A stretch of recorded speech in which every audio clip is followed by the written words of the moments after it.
From the age of 5 or 6, we go to school, or there we learn facts.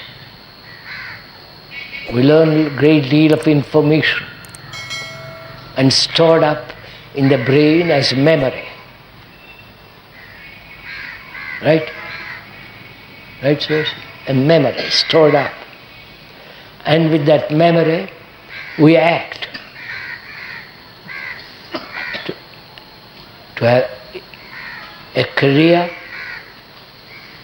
a job, money, and so on. We accumulate knowledge, both biological, physics, mathematics, and so on, and gather all that information from past researchers, from all the people who have gathered information, and they hand it down to us from generation to generation, and that is stored up in the brain. And that's what we call learning. Learning, gathering information, gathering what other people have said about God, about heaven, about how you should live, how you should not live, what is right, and so on. Gathered all that and stored up in our brains. And that's called knowledge. That's one way of learning.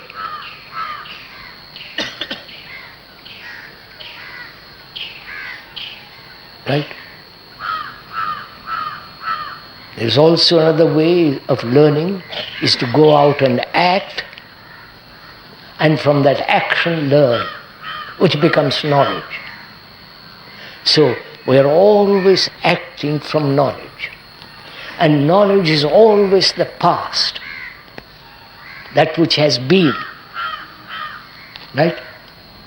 That's what is called learning. Learning from other people's experience, from your own experience, from the habit, the custom of tradition handed down from generation to generation is stored up in the brain. Our brains are very, very, very old. And that is generally called learning. So we are acting with knowledge which is the past. Right? Please see this. Because we are going to investigate into what is learning. There is another way of learning, which is not the accumulation of knowledge, which I am going to explain presently. But first we must understand very clearly where knowledge is absolutely essential to drive a car, to do anything, to speak a language, to know where your house is. So knowledge is essential. But knowledge is always in the past. So we are living in the past. Right? And there is another way of learning, which is not the accumulation of knowledge.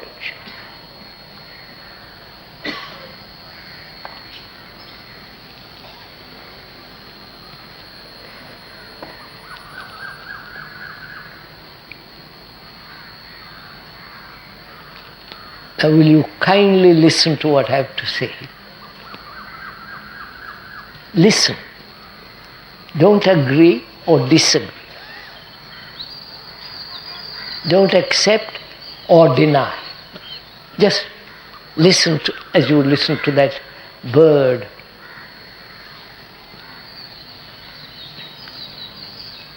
As I said, as the speaker said just now, we only know one method of learning. which is to accumulate knowledge.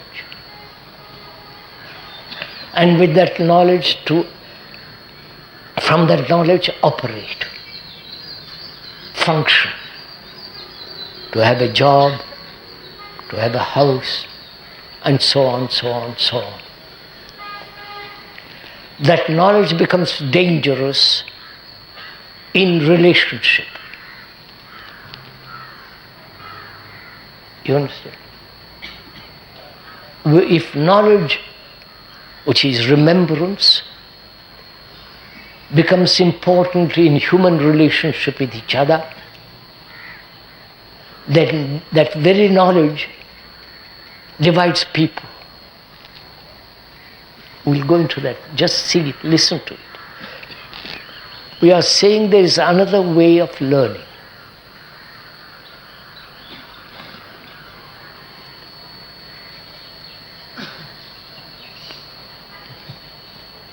Shall I go on? Bene.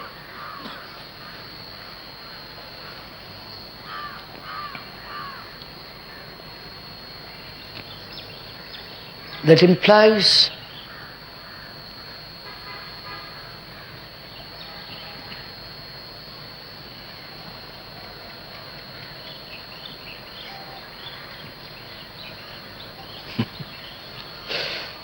I'm not trying to be clever, making you impatient,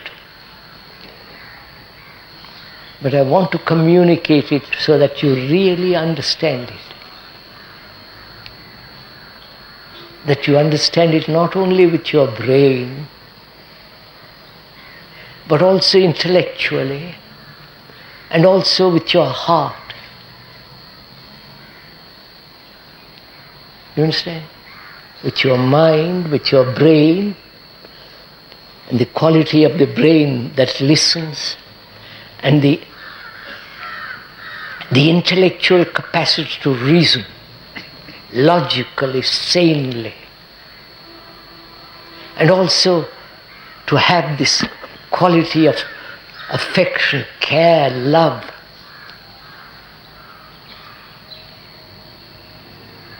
Because those are demanded when you want to discover something new. You understand? When you want to find out something totally new, there must be complete harmony. Not just intellect operating on its own, or the brain remembering all the past incidents, happenings, conclusions, and holding on to them, and also to have, which is perhaps the most difficult thing, to have care, love, affection.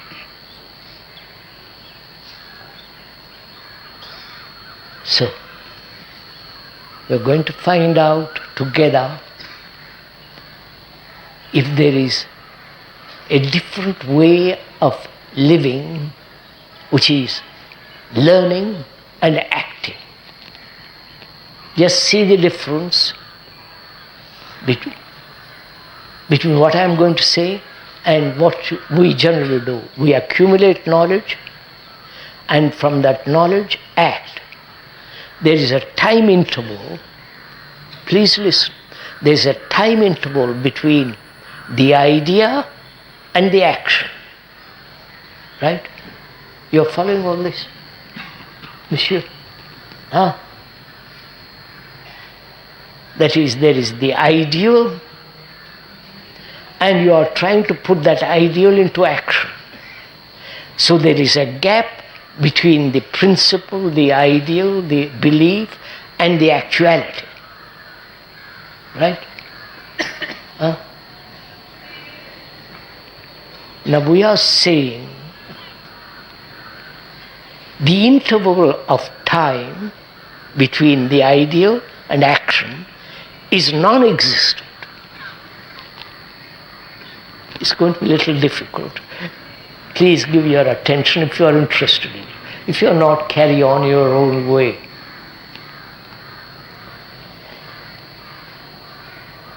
Please see what we do actually. We conceive an idea and try to put that idea into action. So there is a time interval, a gap between idea and action. This is clear, right? Would you disagree with that? Now we are saying there is a way of acting, there is a way of learning in which there is no time interval, and therefore the learning is acting, not acting from previous knowledge. I'm going to explain it. Go slowly. First, I want to establish communication between us. This is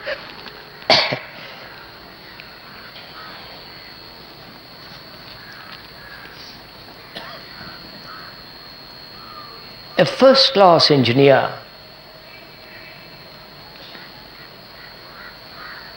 is very well acquainted with the piston engine, the internal combustion machinery. And he wants to discover something new.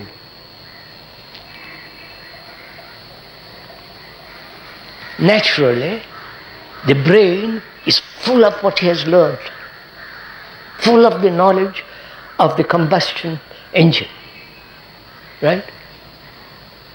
And if you want to discover something totally new, he must put that aside. He must have a mind that is free to observe, to listen, to grasp as something that may be just there.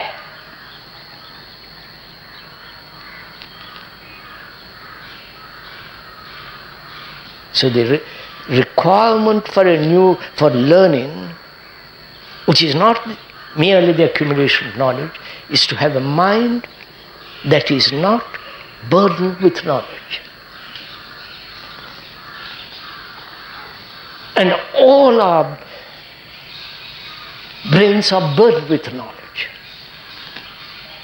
Just see the fact. The more traditional you are, the more you have read Gita, Bhagavad, whatever you read, it's all stored up. It is registered in your brain. And so you can never find something totally new. I was once a friend, a very well-known author, and we were talking at friend. He was a friend of mine. And he said, you know, I have read so much.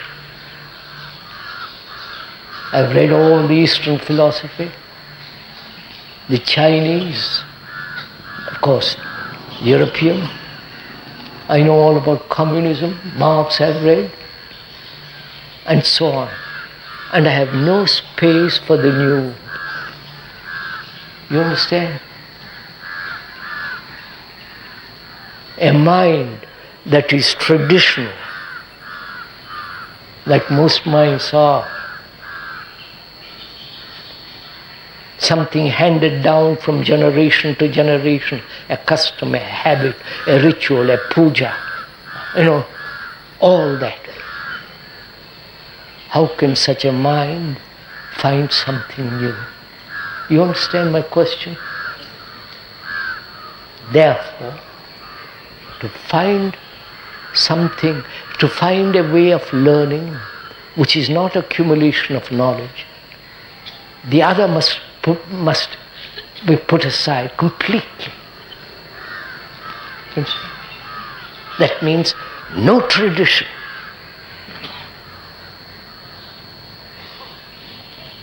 Are you willing to do that? No, sir. But tradition is very comforting. Caught in a routine, like a machine, you go on and on and on and on.